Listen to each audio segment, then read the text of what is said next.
5h54, a gente esperava para amanhã esse anúncio feito pelo governo dos Estados Unidos, mas resolveram antecipar em um pouco, talvez pelo horário local, né? Pelo horário do Afeganistão, um pouco menos de 24 horas, né?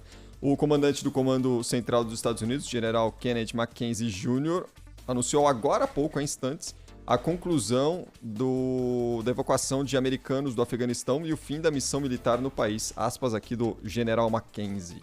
Estou aqui para anunciar a conclusão de nossa retirada do Afeganistão e o fim da missão militar para retirar cidadãos americanos, nacionais do nosso país e afegãos vulneráveis. O último avião C-17 decolou do aeroporto internacional Hamid Karzai em 30 de agosto, esta tarde, às 3h29, horário da costa leste dos Estados Unidos, 4h29 aqui pelo horário de Brasília, já madrugada lá no Afeganistão. Com isso, os Estados Unidos põem fim aí a uma guerra de 20 anos da forma mais trágica possível, né? Que se pudesse ser pior, talvez não se desenhasse dessa forma. Exatamente. Simplesmente o governo Biden não conseguiu colocar em prática um plano de saída do país que tinha sido assinado lá atrás pelo presidente Donald Trump. Nessa coletiva de agora há pouco, só complementando a informação, Cris, eles disseram que 150 mil pessoas foram retiradas, resgatadas do país.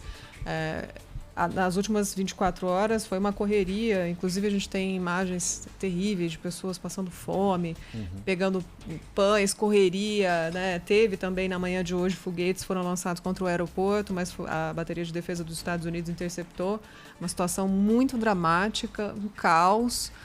Agora vamos ver as próximas informações para saber se realmente não está tudo acabado, né? O resgate dessas pessoas realmente foi finalizado ou se ainda tem gente lá. Certamente deve ter gente que não conseguiu ser resgatado nessa missão totalmente atrabalhoada que foi, né, a decisão dos Estados Unidos. Sem dúvida. Olha, dificilmente a gente vai assistir na história recente aí das guerras, né, um desfecho tão patético quanto esse que foi promovido pelo atual presidente dos Estados Unidos, né? O sujeito é de uma incompetência, de uma covardia, de uma irresponsabilidade raras de se ver, né? Até mesmo o ex-presidente Donald Trump demonstrou um equilíbrio maior, uma sensatez maior, por mais absurdo que isso pareça, quando iniciou o processo de retirada, a negociação da retirada dos Estados Unidos, mas aquela negociação condicionava a saída dos Estados Unidos, das tropas americanas, a uma série de compromissos dos talibãs, né? O cumprimento de uma série de compromissos. E o que o Biden fez, louco para se livrar disso e de maneira demagógica, para bater no peito e dizer, olha aí, prometi na campanha e cumpri, tirei as tropas do Afeganistão. Ele nem sequer se deu conta, né, do que estava fazendo, porque quando ele, de maneira apressada, assodada, manda que as tropas sejam retiradas, simplesmente os talibãs tomaram o poder rapidamente, sem nenhuma resistência, né? Isso simplesmente eles não previam. Eles achavam o quê? Que os talibãs iam ficar os talibãs, que nunca deixaram o território afegão, iam sair do Afeganistão, ficar ali na fronteira, sentado, em torno de uma fogueirinha e tal, esperando que os americanos finalmente deixassem o país? É claro que não. Com o abandono americano de postos de controle, né, militar em todo o país, eles foram tomando conta, inclusive pegando armas, coisas que os americanos deixaram para trás, né? O Biden mandou os americanos saírem do país, deixando para trás milhares de civis americanos. Americanos, sim senhor.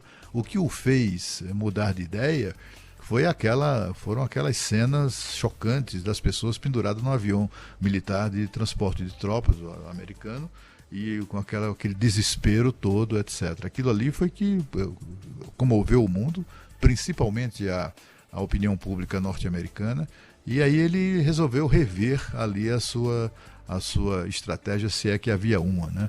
A estratégia da covardia, que lembrou muito a retirada, que desde o primeiro momento a gente fala nisso, né?